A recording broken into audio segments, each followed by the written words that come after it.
This is VSiN, the sports betting network. Always follow the money. That's what I always say. You always follow the money. Yeah. This is Follow the Money with Mitch Moss and Pauly Howard on VSiN. Thanks for checking in. Championship week. We're live in the sports betting capital of the world, biggest book in the world as well. Circa Resort Casino, the owner and CEO of this great property, Derek Stevens, comes up in 30 minutes from right now. Let's get started with this. They're at halftime in the Big Ten tournament. Maryland is leading Oregon 33-12. This will do it for Dana Altman. Wow. He should probably just get fired or quit at halftime. So the Ducks are shooting 13.6% from the floor at halftime. They are 3 of 22. More on that in a second. They're 0 of 10 from downtown. They've been out-rebounded 22-11. The second half number, the Ducks are 6.5, and the total is 70.5. Should we lay it here with the Ducks, assuming that it's going to be one player for Oregon has made a shot in the first half? Can't do it. Don't want to do it. Nope. Lane 6.5. They cannot shoot that poorly again for 20 minutes. Maryland also, they're shooting 39% and 5 of 7 from downtown, 5 of 17 from downtown, that is. I don't mind the second half over, but I don't want Oregon based on how bad that first half goes. Oh. So that was, maybe they just throw in the towel and say that's it, and it was been a bad season, and forget about it. Because that is a pathetic showing. Oh, that is hard to do. That's as bad as it gets right there. That is hard to do with 12 points and a half. Absolutely. Part of me wants to lay it with the Ducks. But holy smokes, you might be right. They just could be in there waving the white flag at halftime. Mm-hmm. Like, what's the point? We're going nowhere fast. Total disastrous year for them. Can you believe how this program has fallen off a cliff with him as the coach? That's unfortunate, yeah. And Oregon State let Tinkle go, too. So they're looking for a new coach. Yep. SMU is opening up a can now as well. So if you laid the 3.5, congrats. They're up 21 on Syracuse. Your Syracuse contact was spot on about how bad they've been in their season. So 69-48 SMU with 8 minutes left as they're going to move on. And they were Lunardi's one of the last 4 teams in. I don't know if this really moves the needle, but you probably maybe have to win another game and fade the bid thieves. So Mustangs were up by a point at halftime. They were laying 2 in the second half. Yeah, good. I got a whack update. So this is all over now on front page of ESPN.com. Adam Burke wrote about it as well at VSiN.com. The start of the WAC conference tournaments, because the women are involved here too, is thrown into chaos on the eve of the men's and women's tournaments when the league threatened to leave out Utah Valley over $1 million payment it says the school hasn't made. They are leaving the WAC for the Big West at the end of the school year. The WAC put on X that they haven't complied with a judge's order directing the school to place $1 million in escrow with the court. That's their exit fee for leaving the conference. WAC officials said the league's board of directors were instructed to tell the commissioner to plan for the possibility that Utah Valley wouldn't play in either tournament. The women are the 4th seed. The men are the 1 seed. They have until 5 o'clock to send the money. I got an update here. Utah Valley is saying, we followed up with the court and we're waiting on to where do we deposit the funds. We need directions. They're saying they haven't given the directions yet. The clock's ticking here. No, I think they're in. Are they in? This is an update from Ed Graney. Does a great job covering it for the RJ out here in town. The dispute between Utah Valley and the WAC stems from a league filing a lawsuit, as you said. They are set to officially join the Big West. I'm just reading it here verbatim. The Wolverines were initially denied. The court injunction stopped that from occurring and also allowed Utah Valley coaches and players to be eligible for postseason awards. There was an original injunction for 14 days before Utah State applied for a second stay to allow its men's and women's teams to compete in the league, the basketball tournament. That was granted last week. And now the kicker to the story is, so the Wolverines play on. It all led to the 4th District Court in Utah granting the preliminary injunctions. Oh, my God. An update from Ed Graney not that long ago. Okay. All the stuff was taken off the board with the futures, and that the 1 seed would be kicked out. I wonder, and play on. Is any book going to repost that right now, or are they going to wait here to look around and see what comes up of that? Yeah, because they get a buy into the semis. Okay. Unbelievable. Between this and the Long Island game tonight, and this is Gonzaga St. Mary's coming to an end, and what a world. And then last week you had a assistant coach moonlighting as a pimp at Bakersfield and was arrested. I mean, what a week for this sport. Right? You ever been through Bakersfield? No. Driven through it a couple of times. Yeah, and? Well, my best memory is the Running Man was in Bakersfield. Okay, all right. Yeah, I'll leave it at that. Ringing endorsement. All right, Yeah. good. What is your best bet on the card for tonight? I got to go Mercyhurst. Is it Mercyhurst? Yeah. It's down to 5 at some spots right now, It's Pauly. 4.5 at DraftKings. Okay. So they're feeling us. I just think it's that I am going to show out in but it was my Super Bowl that I took the court this year knowing I couldn't have any postseason aspirations. And I couldn't make the big dance. Yet I still grabbed a 3 seed, and I still managed to get into the final here. And I'm taking on the Sharks, fins up, and they're already in the dance, which they clinched on Saturday. So between that and we played sports that you just know in the back of your mind, you have to be thinking that. Yeah, you're on national TV, you want to win, but you're already in the tournament. And these other guys can celebrate and say, okay, we won the actual tournament, even though we don't get the invite with this ridiculous rule that's in place. They were one of 5 teams in college basketball that this happened to. But the other thing is the Mackinnon numbers, which I can't get away from. Because going back the last 19 seasons in the Northeast Conference, in the title game, Dogs are 16-3 ATS with 13 outright wins, including last year when Central Connecticut State was a freight train and we're laying 11.5 to St. Francis. Not only lost, scored 43 points in embarrassing fashion and lost that game. So I just think it's a regular, just to be a human being, to go out there and say, in the back of your mind, we're already in, we're good. And Mercyhurst, in what could be a tight game anyways, considering it's not like a 1 against a 10, it's a 1 seed against a 3 seed, that the Dog can win outright and going back to the success that the Dogs have had for 19 years. Let me ask you this question regarding the game tonight. What do we do with live betting if a team gets up by 15? I'm saying 15 early stages, second half. Are we going to get fight from either team on the way back? Because Mercyhurst can go nowhere. Yeah. And Long Island's ready in the tournament. Like, should it just be only looking at the favorite in that spot? I was going to ask you about that from a total standpoint. Do you think maybe it's an over because of the circumstances? No, I would think under. Oh, really? I would think under the other way, yeah. Okay. Especially if one of the teams gets out to a 15-point lead and the other team's just like, okay, well, what are we playing for here? Well, you could also argue that Long Island's going to be loose, too, knowing that that's fine. Like, it's not a win or in. They're already okay. So a loss doesn't do anything. You know what they could do if they wanted to? They could just play a completely different style of basketball tonight to put something else on film. Not that it's going to matter, but just whoever they're going to play in the first round of the tournament. Yeah. Just do something completely opposite of what you've been the entire year. And then all of a sudden it's like, wait, yeah. They had 93 possessions in the game.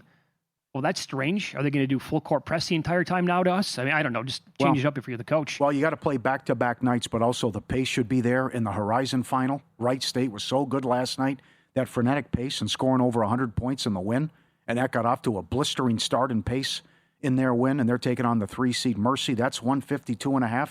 And I'm rooting for you, and I'm rooting for Merrimack tonight. That they've never made the tournament. They've only been Division I since 2020.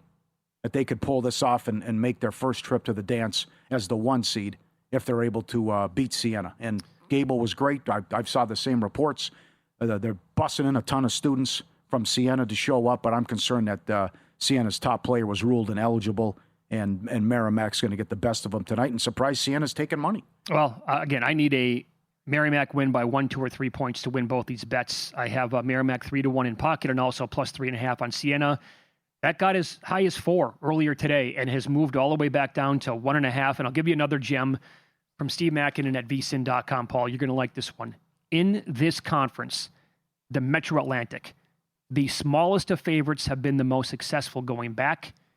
Those teams laying 2 points or fewer are 16-2 straight up and 15-3 ATS since 2014. Now, what does that mean? I mean, for one game, might not mean much, but going back since 2017 in this same conference, when a team is favored by 2.5 or higher, they are only 23-38 in 2 ATS. It goes from 83% against the spread to 38%. The difference in numbers there. Okay. I hope that I get a Hofstra-type Towson result last night in the game, where I get a Merrimack 3 at the buzzer and we call it quits. How about, is Gonzaga too much? 8.5? Concerned the turnaround for Santa Clara? Gonzaga had a layup against Oregon State. Santa Clara needed the game to make the tournament. And now the turnaround here after the emotional win against St. Mary's? So there are two ways to think about it, right? Are they comfortable now thinking that they're in the tournament? Got to be in. But also, it would be, where do they go with their seed line if they beat Gonzaga tonight? Mm-hmm. And do you know how good of a feeling it would be for that team to slay the king? Slay the dragon, whatever the saying is tonight? That would be a pretty damn good pelt on the wall for Santa Clara players here. Well, they should come out loose because there's no pressure on them now. Zero. Number one, you win, you're in. You don't have to sweat out Sunday. And you just had your big win. You took 2 out of 3 from St. Mary's and punched your ticket last night. So you should come out loose, and that's a high total, 157.5. But Gonzaga swept them and beat them in a high-scoring game the last time they played. Yeah. And Santa Clara was, I don't know if this is going to translate tonight. They were so good in that second half against St. Mary's. What they did overall is difficult to do to St. Mary's. Yeah. And it was just great team basketball overall. Up next, Sage betting advice. One of the best sound bites on this show that we play on an annual basis. It's evergreen. It never gets old. That's coming up on Follow the Money. It's VSiN, the Sports Betting Network.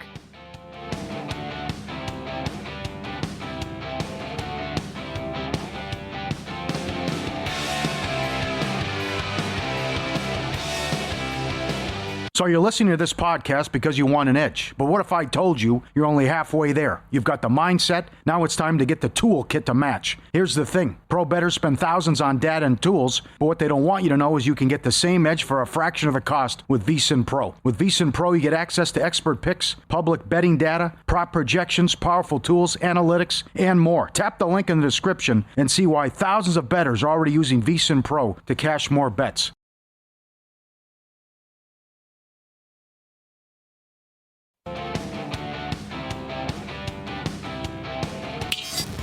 This is Follow the Money on VSiN. I'm going to be like our buddy TMI Ozzy. Top 10 does nothing for him. He wants the bomb to cash outright in a golf tournament. I don't want the points with Oregon. I want a money line. I took 11-1 during the break. They're down by 19. I'll make it 21 now. They were making a mini run here when I bet them. But now they can't get a stop, and they've missed back-to-back layups, by the way, for the Ducks. Can't get a stop. Yeah. Yep. Over 122.5. That's the total. 25-1 in play at DK. They got 17 minutes left, down 20. Hell, we just saw what happened with Richmond Saturday. They blew a 30-point lead. Can they go on like a 10-2 run? Let's not forget Maryland is abysmal. Mm-hmm. They're a really bad basketball team. Can Oregon finally start to get some of these layups and maybe a couple of threes? Do they start to press? Do they start to change their game here? Does Altman kind of like up the tempo big time to get back into this bad boy? I think it's an over. That it'll pick up and they'll start to knock down some shots. I don't know if they're going to. I mean, they're 15.5 now in play. Yeah, 123.5. We got to double up where we're at right now. Yep. I think we can get there as well. UMBC's up 6. This is 18-12, 8 minutes in, 11.5 in play, 151.5 the total. That you were surprised, as was I. UMass Lowell took money there, even though UMBC at home in the class of that conference, they were so good all year. And it's still coming in against Stephen F. Austin. Corpus Christi got down to 5 in this game. Wow. That's the 1 against the 4 on the McNeese State home floor. And they're into the semis, and they take on Rio Grande. They're 7.5 coming up. And SMU's putting it on Syracuse. They're up 13 with 4 minutes left.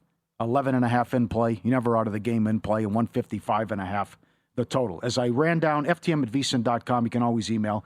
We ran that email down earlier from Andy, just putting in perspective how many games. It's 99 games on Thursday, Friday, Saturday. It's a great 4 days, and I think Friday is the best day of the college basketball season. So with all these super conferences and so many games going on Tuesday, Wednesday, Thursday, Friday. You got to be on your toes. You got to eat clean. You got to be clean and moderation. A tribute and a tip of the cap to our friend, Dave Malinsky, about this time of year and March Madness, and be on your toes. As a professional sports bettor here, the next Thursday through Sunday, 2 weekends, you have to be in front of your screen and line movements and games going off all the time, getting the best number. What's your food setup? Catering. From who? Do we know where? Same usual? I think you know where. Part of it, not only some of the best food in the city, but it's something actually serious for bettors to keep in mind. When you're going through a cycle like this, eat clean, eat healthy. Maybe you can have a nightcap when you're watching the last game, but this is not a time for chicken wings and beer. And I don't want to fault any sponsors that happen to be out there, but you want to stay alert. Because, why are we so alert? We talked about a game like Syracuse, North Carolina. It's not on the board yet. It's going to hit the board probably in about 45 minutes. The first 5 minutes after that game hits the board is one of the most important cycles of the whole day. Guys who are quickest on the trigger are going to pull more money out of this window than anybody else. Information you need. Give me the top 2 dishes from Lotus of Siam. Maybe one of the top 5 probably Thai restaurants in the entire country. A lot of it comes down to mood, but in terms of eating clean, Lotus has wonderful things with salads. And we're not talking about pesky, rabbit food type salads, but sophisticated salads with meat as a part of it. So they've got a spicy beef salad that is a big part of a game day. One of the other things that I will do a lot, though, and we're talking about little things that a bettor can do that can matter in the long run. About 12 years ago, I plunked down an enormous amount of money for a gym-quality elliptical trainer to have in the house that you can put right in front of the televisions when you're watching. That was one of the best investments I ever made. And because of that trainer, underrated dish on the Lotus menu, chicken with fresh ginger. Ginger, one of the best recovery things that anyone can eat after a big workout. So people think, you're sitting there eating this gourmet stuff. No, you're actually plotting through how do you stay alert, stay focused, and stay on track for these busy couple of days ahead. Oh, amen, brother. So good. 8 years ago, and every time, man, it brings a smile to my face. Oh, man, what a breakdown. Sophisticated salad. Eat clean. No time for chicken. I love how he threw that in there. No time for chicken wings and beer. Right. Don't want to offend any sponsors. But that's, yeah. So sharp. Maybe you can have a nightcap, he says. Yes, right. Maybe.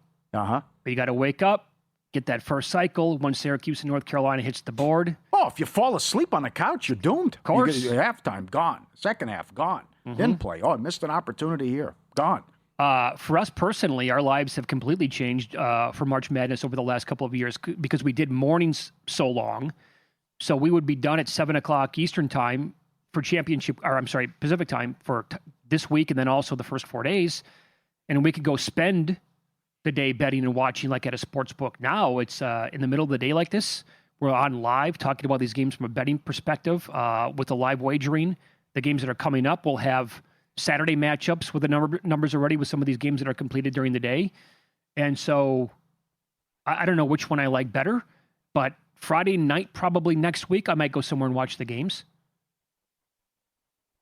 But I'm not going to go, I don't think I'm going to go anywhere like during the day to watch games just because I want to know what's going on and I don't want to be distracted at all before we're on the air for 3 hours. And I will point this out too. Everybody's going to ask. Let me just say this the nicest way possible. There is no reason to ask if you're coming to Las Vegas, where's good to watch games? Any place you go to is going to be good.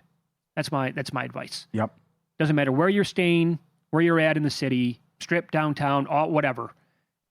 That property is going to have a really good setup for the madness. Saturday is also underrated. And you can say Saturday is the second best day of the college basketball season. There are 14, I think, or 13. With all the title games? Title games that day that start at 8 a.m. Pacific and go till the WAC game, which I think tips at 9 o'clock Pacific. And it's just automatic bid after automatic bid. Bing, bang, boom. And you got the little guys to start, the little guy to close, and in between you have the big boys playing. And you're really downplaying Thursday. Well, Thursdays, but there's so much going on, but there's a lot of bad teams in action Thursday. There's a lot of quarterfinal bad matchups. Yeah, but there's just a ton of. There's a plethora of games, which you have to love. But there's so much going on Thursday. It's hard to keep track. Yeah, that's true. Thursday is really a good opportunity though to get the dogs barking. Yeah, and for a little bit of Cinderella here. And Friday, you still have some quarterfinals going on because I think there's 5 championship games on Sunday. But most conference tournaments, you're in the semis by then. And then you get into the night games, and then you get in a great atmosphere, and that's where people are off work and done with work or took off for work, and you're ready to see the big boys knowing that, hey, you're one more game, and I'm in the final. And I can pull this off if I'm trying to make the tournament or help my seed or become a bid thief, which has happened numerous times 5 times 2 years ago it happened. Assuming that we get the top 4 teams all as 1 seeds, and Florida is that final 1 seed, are you going to look to parlay all 4 to make the final 4? No. Are you going to look? I know the first prop I'm going to look at for sure. I've said this on the air before. I'll say it again in a minute. Are you going to look at? It wasn't easy last year. You know this. You cashed your big ticket, but Florida was buried in that second round game against UConn. I know, but also and then they were buried against Texas Tech, and they were down doubles against Auburn in the title game. It's hard to win. Of course it is. There's a reason why we only had 2 years of all 4 number 1 seeds making it. Right. Also, last year, the separation at the top between those 4 teams, it's not as big as it is this year. There's a bigger separation between the top 4 teams this year and the field than there was a year ago. Yeah. But I think the first prop you're going to look at is, a 14, 15, or 16? I don't see it. Not going to happen? Yep. I agree. And I have the numbers to back it up. I'm not going to say Cinderella's dead like Jay Williams and other people, but the stats in the non-conference, it was ugly. The high mid-majors destroyed the mid-majors. And it was by 92% straight up and 22 points per game. Not to mention all the upsets we've had in these conference tournaments already. You're taking out the 1 and 2 seeds. So I think you're going to get some poor, the ones aren't going to have a problem anyways. But I don't think you're going to get strong 14 and 15 seeds. Number 1 prop I'm looking at is combined seeds to make the Final 4. I want to play that under if the number is right. Here's the funny thing. I think the 2 teams that might be the most susceptible to an upset would be Arizona or Michigan at the top. However, in that blackjack tournament last week, talking to a couple of different guys, they didn't have the first pick, but they said, if I had the first pick, I'd take Michigan.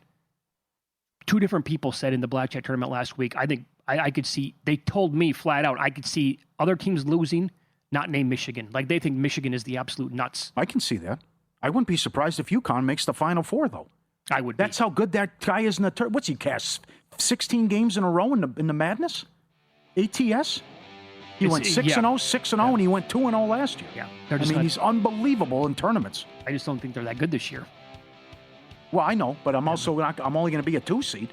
It's not like I'm not like last year. I'm in the 8-9 game. Derek Stevens next. We'll talk about some of these conference tournaments with him, owner, CEO of Circa Las Vegas, coming up here on VSiN.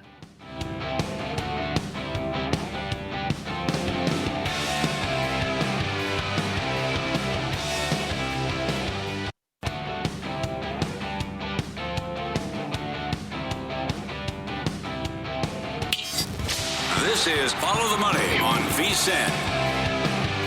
Our man has been quite busy last month or so. Derek Stevens, owner, CEO of Circa Las Vegas, joins us in studio. It's been a while. How are you? Good. How you doing, guys? Doing well. Good to see you. We talk about this every single year. We did this a little bit earlier on the show today as well, talking about this week compared to next week. I'm not going to say, how does Vegas compare to next week? Because next week for the Badness is one of the best weekends of the entire year. But has championship week grown to the point of where you actually notice it on the bottom line year after year in terms of how popular it is, the betting handle, vacancy, et cetera? Oh, yeah. It's definitely turned into a pretty good week here. I don't think I would have seen 30, 40 people wearing Gonzaga T-shirts roaming around here yesterday. Yeah. And saw some Santa Clara roaming around. The tournaments in Vegas are great. And it's a perfect lead-in right up to Selection Sunday.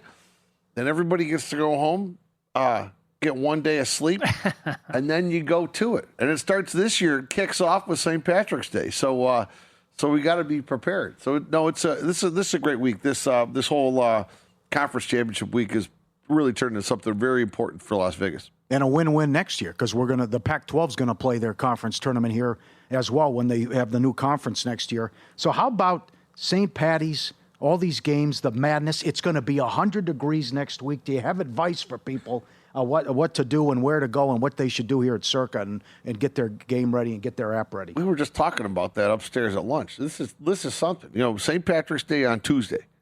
Then one thing that's changed is Wednesday is the day that the majority of people come to check in now. Everybody's here. Everybody wants to be here first thing Thursday morning, right? So Wednesday night out here, it's going to look like a Saturday night. So Tuesday night, St. Patrick's Day. Wednesday, everybody's coming in hot. Thursday, all day. Friday, all day. Just rest up because it's going to be a great March Madness. I think this will be.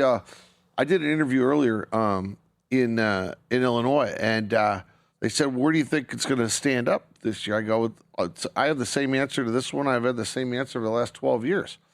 The answer is it'll be better than last year, which is the best ever. It's every year it's gotten bigger and bigger." Well, I couldn't believe last year. The line to get into the ballroom at 7:30 was past the coffee shop. Yeah, we actually have a few basketball teams, actually pro teams coming in to spend a day that rented out rooms and stuff like that. What? No way. NBA teams. Yeah, pretty unbelievable. That was last year. No, this year? coming in next week. Can you say? No. Okay. I just signed NDA. Oh, wow. Where are they going to watch? Is there a separate room? Up in our ballroom. They're going to be up top. Yeah. Room Yeah. 3. Yeah, it's really amazing. All the players and coaches and everybody? A pretty good chunk. Yeah, I saw the rooming list. I don't know. A couple teams got to have like an off day or something. Yeah. So they just rented a plane. They're flying in. They want to watch it here. It's awesome. Oh, my God. That's unbelievable. Good job. So it's pretty cool how this has turned into a pretty massive cultural event and things like that. I'm hoping a little bit that last year was a unique situation. I definitely want to have a 14 or a 13 and a 12, pull that upset. Last year was the March Madness with a limited amount of madness. Mm-hmm. So I'm hoping with NIL it hasn't fundamentally changed things, but I can tell you it hasn't changed the fact that everybody's coming out here. Room rates are through the roof. The city's going to be sold out. Restaurant reservations, there's your hint right there. Yeah. If you don't have a steakhouse reservation, like by the next day or two, you're probably out of luck. So I'm friends with Derek. Doesn't work. Doesn't cut it. No, it doesn't work. I know the owner. Not going to get it done. You're right about that. By the way, this could be maybe a pro tip, and you could thank me later. A kickback, maybe from the companies. If you're coming to town, 100 degrees all day like that, people should probably line up their IV drips in their rooms very soon. That's going to be a heavily they're going to be requested. Absolutely, it will be. Yeah, I mean, you're not going to be able to call on Thursday morning when you're feeling like you gave it a little too much on Wednesday night. No, you're right. You got to get that. You got to get your dinner reservations. I would say based upon the meetings I had with Wilbo a couple of days ago, Stadium Swim. Thursday, Friday, Saturday, we know it'll be record numbers. So, I mean, it's effectively sold out. The sports book's going to be crazy. So all the numbers are up from the year before, and that was the biggest year we'd ever had. Well, this is also great for business. Come to town and you can win life-changing money. Stay at Circa. How about the fireworks while you were gone? The second time the Pygao Progressive hit, $380,000, and right before that, someone hit the 3-card poker. For $31,000. Yeah, I sent you guys that text. I'm on the thing. I'm like, oh man, sorry, I'm not going to be here today. That was a couple of weeks ago. Yeah, the guy hits it for what? Was 380, right? Yeah, or 360. Well, I think one of them, amazing. Right out there. Yeah, playing by himself. Yeah, did you see him? I didn't see him, but I saw the picture and I got the story about it. Yeah. He was playing, then his family got up. He stayed. He's the only one there, and then he got the 7-card straight flush and didn't even win the hand. Apparently, how he played it, but then. There it is, 300,000+, second time it's ever hit. I can't believe it. That's a crazy story, what happened. And then the 3-card hit right before for $31,000 as well with the 3-card poker as well. Whose idea was it with the Bitcoin promotion with the Cabana, and how's that doing? Well, it's for sale. We got to land one, right? Yes. So how's it doing? I don't know. I think it's pretty cool. Yeah. We came up with this idea. You know, we're going to have an event. You get to have a whole lot. Just costs 1 Bitcoin.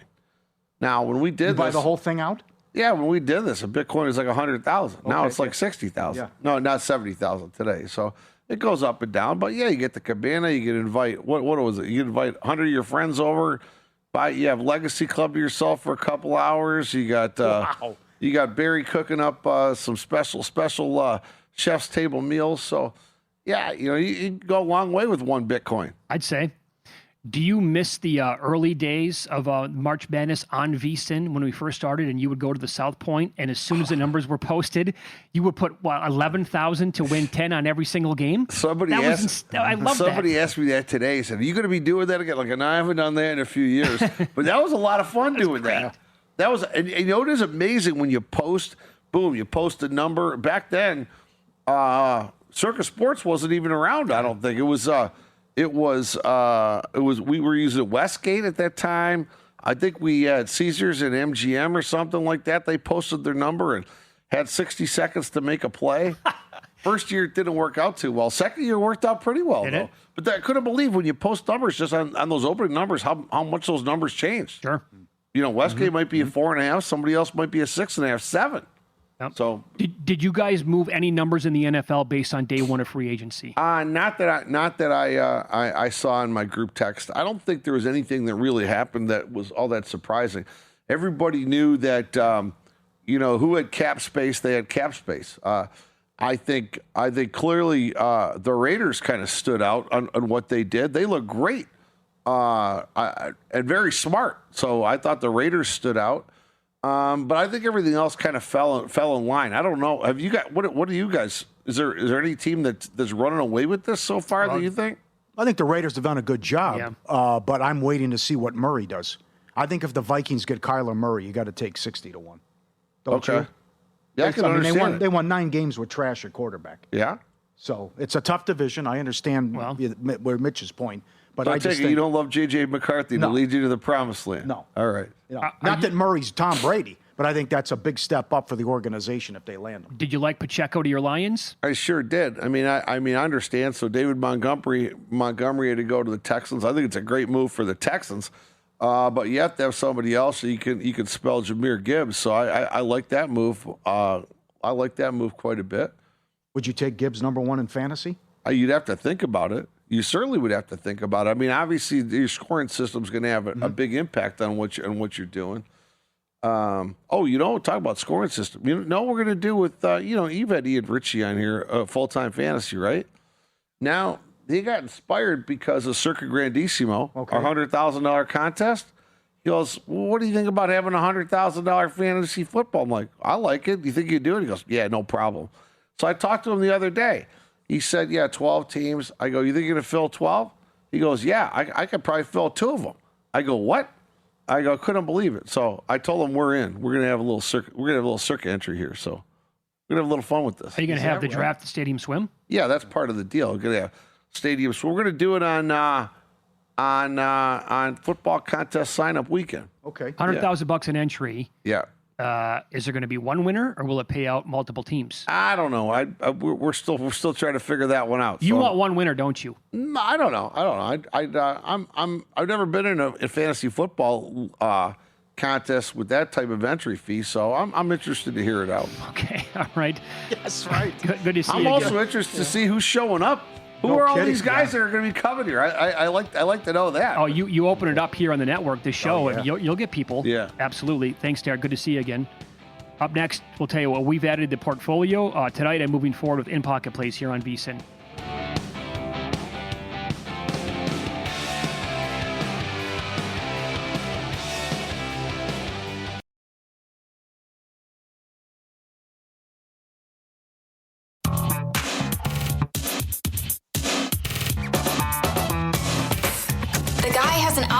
To determine the winner of any given college basketball game. Someone gives you 10,000 to 1 on anything. You take it. Take it. I bet you $20 I can get you gambling before the end of the day. No way. I'll give you 3-1 odds. Nope. 5-1. Nope. 10-1. You're on. Well, you screw around in the regular season, and then suddenly there's a big injury, and you could be in trouble. Maxey is out 3 weeks for the Sixers with that finger injury when he got hurt against Atlanta. They are the 8th seed right now. Your Charlotte Hornets could catch them, and who knows how far they could drop. With Maxey out 3 weeks, with Embiid hurt, you're 3 behind him in the loss column, and they're only a game up on Atlanta, who's won 6 in a row. Imagine the Sixers might be the 10 seed. Well, they're going to drop off. He's too good of a player. Oh, yeah.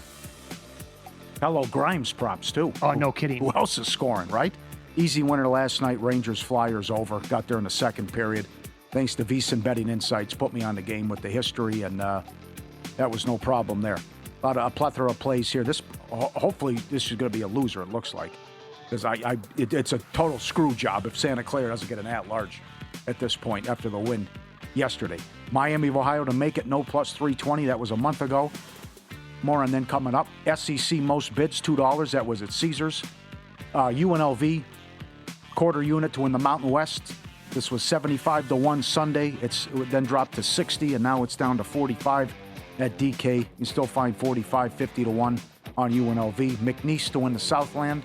$1.05. They're in action tonight in the semis on their home floor. Western Kentucky to win Conference USA, 7-1. Dayton to win the A10 plus 750. Great breakdown. Go back, listen to the podcast. Thomas Gable from Borgata. 6 teams can win the A10 tournament. Good points he made with his breakdown. Akron to win the MAC, $1.15. Even though Miami of Ohio undefeated, Akron ranked 30 spots ahead of Miami of Ohio, according to Ken Palm, and they will be favored in the title game. That's all depending. And the new plays. Mercyhurst plus 6.5. This has come down. It keeps going down against Long Island. Long Island already in. Mercyhurst ineligible in the title game tonight. Not to mention we've talked about the Mackinnon trends in this conference for the last 2 days. In the last 19 seasons in the Northeast Conference, the dog in the final is 16-3 ATS with 13 outright wins, including last year. St. Francis an 11-point dog. The Tankapalooza parlay. Warriors, Pistons, Hawks, Heat, money line, plus 105. Oilers, Avalanche over first period, $1.60. And UMass plus 7.5 in the quarters of the MAC. That is 8 a.m. Pacific Thursday morning. Miami's winning, but it's been tough. The pressure to go undefeated. And the Timberwolves on the money line tonight. They had played so well. And then they had the embarrassing loss at home against Orlando Saturday. I think they respond against the Lakers, who are probably smelling themselves after blowing out the Knicks on Sunday. I think the T-Wolves respond tonight. Good luck. Seems like a pretty good night to bet the Wolves, but man, they are I say this all the time, they're tricky to figure out. Maybe they're not again. Well, the last time they did this, Gobert called them out, and they followed it up with another putrid performance. Then they took off after that. But I would think after that horrible showing Saturday, and you're playing the Lakers, and it's on TV, and it's a good spot that and you beat them in 5 last year in the playoffs, and you match up well against them. Okay, very good. Best of luck, Pauly. Loser last night by the hook. It was in overtime. You never want the dog in overtime unless I'm on the favorite. That's when you're going to win. Laying 3.5 with Hofstra. They couldn't get it done. They won by 3. How about that shot at the buzzer, by the way? The kiss. Onions. It bothers me as someone who's loved basketball my entire life. It's an absolutely god-awful shot. It's been a thing for 15 years. What's that? To end a game like that's your shot. It's tied, and you take a long. That's your decision to shoot. Yeah, it's a good question. It was is the coach lost, or does the kid go rogue? Like I think the kid goes rogue. Yeah. Usually, lower leagues, I'm not so sure. Yeah, because a clogged toilet offense, you see it, it drives you nuts. Why are you taking a long contested 2? It makes. Where's the logic in that? Yeah. Anyway, so that was a good game. And happened to be a loser on that one. Some of the pending stuff. Do they win tonight? I'm not confident enough in them to bet them. Yeah, Mom has played well. Yeah. So making these bets now. You can probably find better numbers. I don't suggest it because I think it's going to be very chalky again in the Final Four. I got Virginia, St. John's, and Arkansas to make the Final Four. The Dominican Republic scored 10 runs again last night, plus 460 to win the World Baseball Classic. I need the perfect storm tonight. Merrimack to win 3-1 in pocket, along with Siena plus 3.5 from yesterday. Again, I need Merrimack to win by 1, 2, or 3. I got 2 units on Duke and Florida. A parlay here for those two teams to win their conference tournaments at minus 103. Some of the new stuff here. I'm with you. I'm on Mercyhurst plus the 5.5. Found Akron today at BetMGM minus 110 to win the MAC. That's strong. St. John's, this is a half a unit to win the Big East at plus 210. And I also bet UNLV. Didn't find 75 to 1. I was happy to find 50 to 1 quarter unit there, and also a quarter unit on Colorado State at 22 to 1 to win the Mountain West. Go get them tonight. That is another conference tournament where I think you can make the case for 5 teams. Is the one out here. I mean, if you definitely, oh yes, the UNLV, the 8 seed is live. And I was talking to the guys behind the glass there. I wouldn't be surprised if they lose tomorrow in the 8-9 game. But they play up to their competition. So that they can do it. Colorado State can do it. Boise, Aztecs, New Mexico. I'd be shocked if the 1 seed actually got there. That's the thing. I mean, and maybe if they do, congrats to them. It's going to be a 1-bid league. But that's kind of like, it feels like the perfect here tournament where you want nothing to do with the 1 seed. Yeah. And maybe Gable's right about St. Louis as well, where you don't want to touch that team right now. What do you make that number? If it's UNLV in the 1-8 against Utah State and they just beat them by 27 and went there and beat them by 15, what do you make that number? Well, you know how books don't like to overreact. I would imagine it's still going to be 5, 6. Am I dead wrong with that? I think you're right. I'd say, yeah, it sounds about right. Yeah. It can't be 8 again. No, it can't be. No way. Download the free Upside app, promo code NETWORK, start earning real cash back on gas, groceries, and dining. Open the Upside app, claim the cash back offer, location near you, shop as usual, earn real cash back. It's that easy. You can cash out directly your bank account, PayPal, or gift cards. With over 5 million users already earning, one of the easiest ways to save on everyday purchases. Download the free Upside app now, code NETWORK. Get 25 cents back per gallon on your first tank. Offers vary by user and location. Find the offers near you. Stuff you buy every day. Use it. Head to the location. Make your purchase. Save your earnings your way. Easy. Groceries, gas, and dining. Upside.com for details. Code NETWORK. Hendrickson to the Cowboys? You think that could happen? Of course it could happen. Yep. So our big names left are Murray, Hendrickson. Dobbs comes off the board. 4 for 80 to the Patriots. Hasn't had a 100-yard game in his career, regular season. I got to ask you, wow. What's going to happen to the next big-name wide receiver who turns into a free agent? No kidding. If you get a Chase type. Wandale Robinson gets $80 million? Yeah. And Dobbs? No doubt. Whoever that might be. I usually the teams like to lock them up while they're still in their prime, or they put the franchise tag on them, whatever it is. But if there's going to be a free agent wide receiver, hits the market, they can probably get $40 million a year. And that's quarterback range we're talking about, but they go crazy over that position, man. Pacheco to the Lions doesn't do anything for me. I don't think he has anything left. That they did a great job getting Walker, and I will see what Seattle's able to do. And then talking to a couple Jet fans, they're devastated. They bring Geno back. Now, is Geno the starter? Who knows? Do they go out and get? But the names Dan Leberfeld mentioned earlier, Carson Wentz. God, there was no one buying tickets to see Wentz or get excited about with Geno. No. If that's bad. Yeah, and not that I thought you were getting Kyler Murray, but after you drafted Geno and he turned out to be a massive bust, and now you're selling it. Hey, he's coming home. All right. I'm the Jets. You're the Raiders. I call you up. You answer the phone. Damn right I do. Hey, Pauly, we'll give you the 2nd and the 16th overall for the number 1 pick. Yeah, I do it. Snap call? Yeah. Or do you need more? No, that's enough. Because you can't be sold on Mendoza or any quarterback. I would take that from the Raiders on history and what's happened. Yep. And I thought Dan had a good point.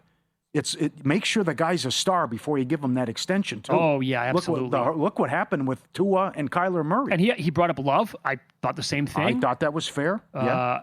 He said Lawrence, thought the same thing. Mm-hmm. Now both guys have been good. Lawrence was awesome last year. Well, not awesome, but really. Well, he's won one playoff game in his career. Yeah. I mean, I would like to see the guy have a couple of those before he gets the big extension and all the money. Henriksen would move the needle for sure, I think, a little bit in Dallas. And you now have Gary. You're rebuilding that defensive line quite nicely since you lost Parsons, obviously. What happened, Dak? The fiance went on a trip on the yacht with the friends, and called it off. I don't know. What happened on that yacht? What happened? Sounds like White Lotus Season 4 coming up. Stay tuned. Primetime next for 4 hours. Tim and Matt, they're going to take you through the entire live betting evening. Good luck with the bets tonight.